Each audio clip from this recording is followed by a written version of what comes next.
요즘 화장실에서 너무 오래 앉아 계신 분들, 혹시 이 말을 그냥 웃고 넘기지 않으셨으면 좋겠습니다.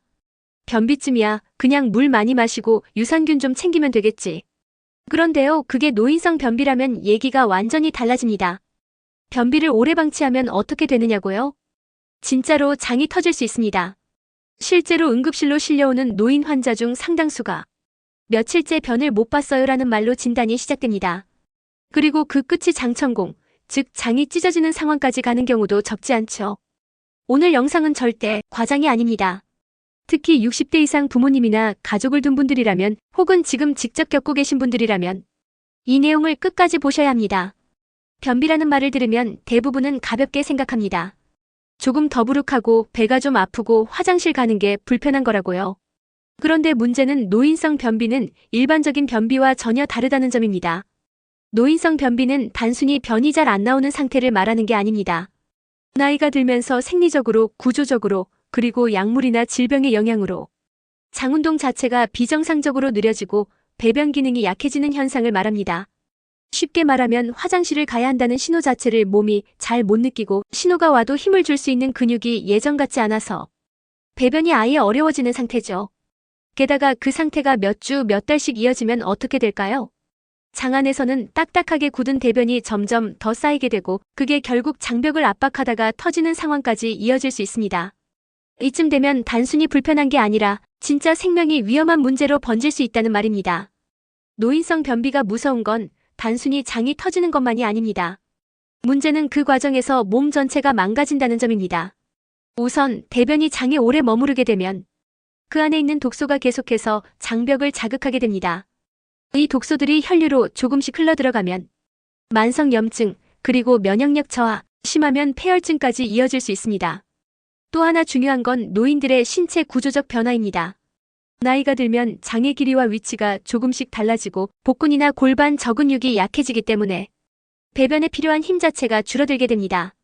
즉 신호가 와도 밀어낼 힘이 없고 그 사이 대변은 점점 더 딱딱하게 굳는 악순환이 반복됩니다.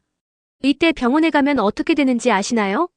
장관 내 대변 제거술, 쉽게 말해 직장 안에 손가락을 넣어 대변을 꺼내야 하는 상황까지 갑니다. 약으로도 안 되고 관장으로도 안 될 때 하는 마지막 방법이죠. 여기서 더 중요한 이야기 하나 드릴게요. 노인성 변비의 원인 중 가장 흔하면서도 우리가 쉽게 놓치는 게 뭔지 아세요? 바로 약물입니다. 혈압약, 진통제, 항우울제, 심장약, 심지어 위장약 중 일부도 장운동을 느리게 만들거나 장 안의 수분 흡수를 증가시켜서 변을 더 단단하게 만드는 작용을 합니다. 특히 칼슘제, 철분제 복용하시는 분들 중에 변이 너무 딱딱해서 화장실 가는 게 고통이라고 하시는 분들 많으시죠? 이런 약물을 계속 복용하면서도 물은 충분히 마시지 않고 식이섬유도 부족한 식단을 유지하면 그건 변비가 아니라 장내 정체 상태, 즉 장기적으로 장이 마비되는 상황으로 흘러가게 됩니다. 자, 그럼 여기서 이런 질문이 생깁니다. 그럼 노인성 변비는 그냥 약이나 관장으로 해결하면 되지 않나요? 그게 그렇게 간단하지 않습니다. 문제는 습관적으로 관장이나 변비약을 쓰기 시작하면 장 자체가 약 없이는 움직이지 않게 된다는 점입니다. 이걸 장의 무기력증이라고도 부르는데요. 장 근육이 스스로 운동을 멈추게 되는 겁니다. 한번 그렇게 길들여지면 앞으로 평생 약 없이는 배변이 어려워지는 상태가 됩니다. 그래서 더 조심해야 합니다. 즉 노인성 변비는 단순히 약으로 조절하는 게 아니라 생활 습관 자체를 완전히 바꿔야 하는 문제라는 거죠. 노인성 변비 생각보다 훨씬 더 위험하다는 점 앞서 충분히 공감하셨을 겁니다. 그렇다면 이제부터는 어떻게 하면 노인성 변비를 예방하고 이미 시작된 변비도 안전하게 해결할 수 있을까? 이 질문에 대한 실질적인 해답을 드려보겠습니다. 가장 먼저 말씀드리고 싶은 건 변비 해결은 단순히 배출이 아니라 장 전체를 다시 건강하게 만드는 과정이라는 점입니다. 다시 말해 변이 나오게 하는 것만이 목표가 아니라 장 운동, 수분 흡수, 배변 반사작용, 근육 협응 능력까지 모두 개선해야 진짜 회복이라고 할 수 있습니다. 그래서 오늘은 크게 세 가지 영역으로 나눠서 말씀드릴게요. 첫째, 장이 원활히 움직이게 돕는 식사법과 식이섬유의 종류. 둘째, 배변을 도와주는 운동과 생활습관. 셋째, 약물이나 병원 치료가 필요한 상황, 그리고 올바른 선택법. 하나씩 차근차근 풀어보겠습니다. 먼저 장 건강에서 가장 핵심이 되는 건 식이섬유입니다. 하지만 식이섬유라고 다 같은 식이섬유가 아닙니다. 식이섬유는 크게 두 가지로 나뉘죠.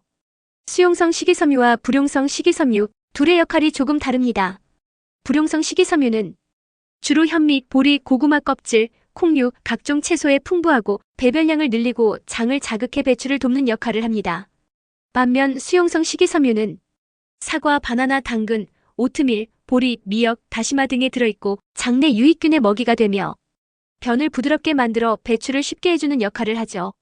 노인성 변비의 경우 불용성 식이섬유만 먹으면 변은 많이 생기는데 딱딱해서 안 나오는 현상이 생길 수 있습니다. 그래서 꼭 수용성과 불용성을 균형 있게 섭취해야 하고 그와 함께 수분을 충분히 마셔야 식이섬유가 제 역할을 할 수 있습니다. 물이 부족하면 식이섬유는 오히려 장 안에서 뭉쳐서 더 단단한 덩어리가 됩니다. 그래서 물 마시는 양이 정말 중요합니다. 하루 1.5에서 2리터, 노인이라면 최소한 8컵 이상의 수분 섭취가 필요합니다. 단 신장 기능이 약하거나 신부전이 있는 경우에는 물 섭취량을 의사와 상담 후 조절해야 합니다. 두 번째는 배변 리듬을 되살리는 생활 습관입니다. 가장 기본이 되는 건 아침 기상 후 빈속에 따뜻한 물 1컵 마시기입니다. 이건 생각보다 효과가 큽니다. 잠든 동안 쉬고 있던 장을 깨우고 위와 대장의 반사작용을 유도해 배변 신호를 자연스럽게 유도합니다. 그리고 중요한 건 일정한 시간에 변기에 앉는 습관입니다. 배가 아프지 않아도 매일 같은 시간에 변기에 앉는 습관을 들이면 우리 몸은 그 시간에 맞춰 배변 신호를 준비하게 됩니다. 하루 10분이면 충분합니다. 억지로 힘을 주려고 하지 마시고 그저 나는 이 시간에 화장실에 앉아 있다는 리듬만 만들어줘도 장이 스스로 학습하게 됩니다.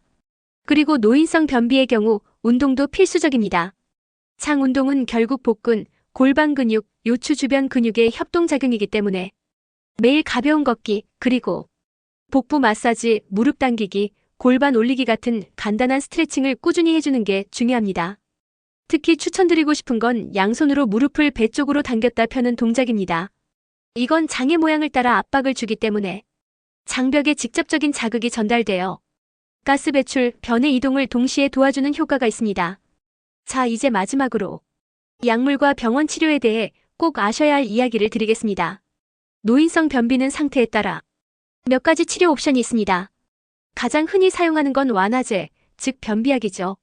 하지만 이 완화제도 계속 먹으면 습관성, 의존성이 생긴다는 점을 반드시 기억하셔야 합니다. 대표적인 종류를 간단히 정리해 볼게요. 자극성 완화제. 장을 인위적으로 수축시키는 약. 효과는 빠르지만 장이 무기력해질 수 있음. 팽창성 완화제. 변의 수분을 끌어들여 양을 늘리는 약. 물과 함께 충분히 복용해야 효과. 삼투성 완화제. 장 안으로 수분을 끌어들여 변을 부드럽게 만드는 약. 대표적으로 락툴로오스. 윤활제. 장점막에 윤활작용을 해 배변을 쉽게 하는 약. 장기간 사용은 피해야 함. 이 약들은 정확한 진단과 복용 방법 없이 임의로 복용할 경우 장의 감각 자체를 무디게 만들 수 있으니 반드시 전문의와 상담 후 사용하는 게 안전합니다. 또한 관장약, 좌약 같은 약물은 단기적으론 도움이 되지만 반복 사용하면 장점막 손상이나 염증 위험이 커집니다. 그럼에도 불구하고 3일 이상 변을 못 보거나 복통, 구토, 복부팽만이 동반되면 즉시 병원에서 영상검사와 처치를 받는 것이 최우선입니다. 장 천공, 장폐색, 대변 매복 같은 응급 상황으로 발전하면 단순히 약으로는 절대 해결할 수 없습니다. 정리해보겠습니다. 노인성 변비는 단순히 화장실 불편 정도로 넘길 문제가 아닙니다. 방치하면 장기적으로 장의 기능 자체가 약해지고 심하면 장이 터지거나 전신 감염으로 이어질 수 있습니다. 하지만 조기에 인지하고 식사, 수분, 운동, 배변 습관만 잘 관리하면 다시 건강한 장으로 돌아가는 건 어렵지 않습니다. 변비를 민망하거나 창피한 문제로 여겨서 혼자 끙끙 앓는 분들이 많습니다. 그런데 바로 그 참는 것이 문제입니다. 지금 이 영상이 그동안 몰랐던 장의 신호를 돌아보는 계기가 되었으면 좋겠습니다. 특히 부모님이나 혼자 사시는 어르신들이 계시다면 오늘 이야기 꼭 나눠주세요. 도움되셨다면 구독과 좋아요 부탁드리고요. 앞으로도 이렇게 근거 있는 건강정보, 누구나 실천할 수 있는 방법들로 찾아뵙겠습니다. 건강한 하루 되세요. 감사합니다.